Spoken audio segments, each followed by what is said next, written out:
নরম তুলতুলে স্পঞ্জি রসমালাই বানিয়ে দেখাবো। এই রসমালাই খেতে অনেক টেস্টি হবে।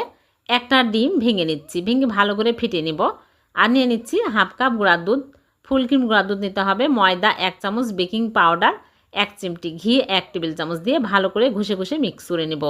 মেশানো হয়ে গেলে আমি ডিমের মিশ্রণ অল্প অল্প করে দিয়ে সফট ডো তৈরি করে নিব।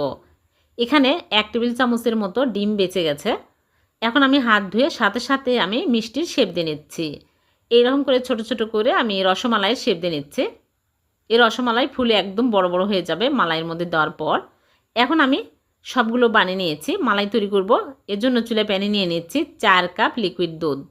2টা এলাচ দিয়ে বলক তুলে নিব। তারপরে চিনি দিয়ে দিচ্ছি 1/3 কাপ। চিনি দিয়ে আমি বলক উঠে আসলে মিষ্টিগুলো দিয়ে দিচ্ছি, দিয়ে ঢেকে জাল করব 10 মিনিট। উতলে পড়ে যেতে লাগলে বাতাস বের করে আবারও ঢেকে দিতে হবে। 5 মিনিট পর ঢাকনা খুলে মিষ্টিগুলো নেড়ে ছেড়ে দিব। তারপরে আমি আবার